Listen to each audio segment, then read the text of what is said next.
I'm come from Cambodia, Phnom Penh. When I was like 28 years old, I left my country. I came to the United States in 1987. I come to Seattle and I didn't speak any English at all at that time. I had depression at that time. Every time I saw people, I just cried. Because you didn't speak the language, it's so hard. You cannot tell what you feel and what you need. Yeah. And when your kid's sick, you don't know how to ask for help. Yeah. Yvonne Ung is an interpreter at a health clinic in Seattle's Chinatown International District. And I have the result from yesterday here, actually. 係，我哋有琴日嗰啲結果喺度㗎啦，喺我哋有記錄到啦。 She knows 5 languages and spends her days helping patients who aren't fluent in English. I didn't see a doctor for 10 years myself. No physical checkup, nothing. They just stay home and get sick sometimes. One day I get a kidney stone. Oh my goodness, so painful. I didn't want to go because I don't know how to tell them and how they understand me.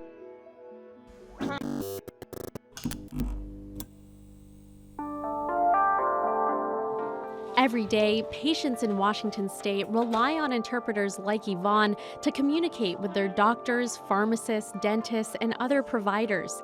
These language access services are in fact required by both federal and state law. People are supposed to be able to receive healthcare services in the language that they prefer or speak best. What's actually happening is that law isn't really very strongly enforced, and so there's a lot of variation in what patients experience. In Washington state, 1 in 7 residents is foreign-born, either an immigrant or a refugee. About 20% of the population speaks a language other than English at home. According to the latest figures, around 9% of Washingtonians are reported to have limited English proficiency. That's over 500,000 people, though experts say it's likely an undercount. This LEP population has grown substantially in the past few decades at one of the fastest rates in the country. The most commonly spoken languages in Washington are Spanish by a long shot, followed by Vietnamese, Russian, Ukrainian, Tagalog, Korean, Somali, and over 200 more languages. So how are these folks accessing healthcare services? Asifa Tasema is from Ethiopia. My first language is Tigrinya. I speak to Amharic.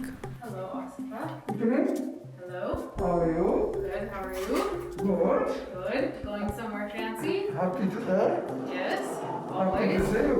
Happy to see you. I'm going to my doctor. Okay. Have fun. Thank you. Okay. Bye-bye. He says he could get by without an interpreter, but it's better to have one.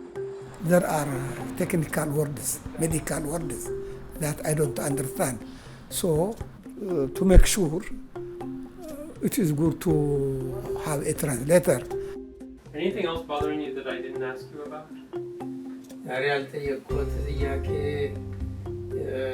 In a healthcare setting, miscommunication can have serious and costly repercussions. Patients who aren't fluent in English might avoid going to the doctor, miss appointments, or leave an appointment missing crucial information, like how to prepare for a surgery or how to take medication. When health services aren't provided in the right language, it leads to more errors, more time getting people well.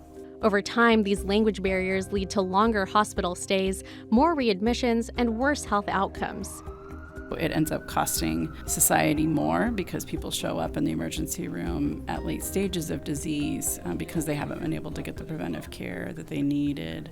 Tasema is in luck here. Experts say that large systems such as Harborview and the University of Washington Medical Center offer robust language services of all kinds. These include in-person interpreters, teleinterpretation over the phone, as well as through video remote service and written translations. But at some clinics and offices, it's another story. We hear about the lack of interpreters or patients being asked to bring their own interpreter or being turned away from care because they need language assistance. All those things are illegal, but they happen all the time. Many places just aren't able to provide services in all the languages that their patients need. And many don't know their own rights, and so they don't know to ask for those kinds of services. And there's a lot of variation in quality even when they get them. Take Medicaid patients in Washington, who put in over 320,000 requests for interpreter services in 2020. The state aims to fill 90% of interpreter requests for these 7 most requested languages. For languages that are less frequently spoken but still in high demand, it aims to fill 70% of requests. But it's still falling short in many places, leading patients to fall through the cracks. Many patients don't know they have the right to translated documents or an interpreter, or they're afraid they'll have to pay for interpretation, so they don't request it.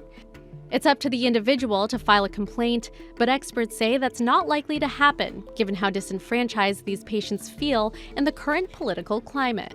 We have a very diverse population now and a big growth of people who need language assistance.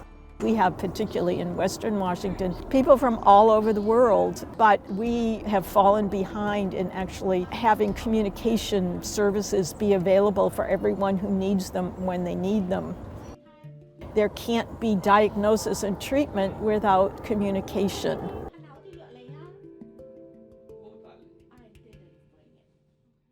This series is made possible in part by the generous support of Premera Blue Cross.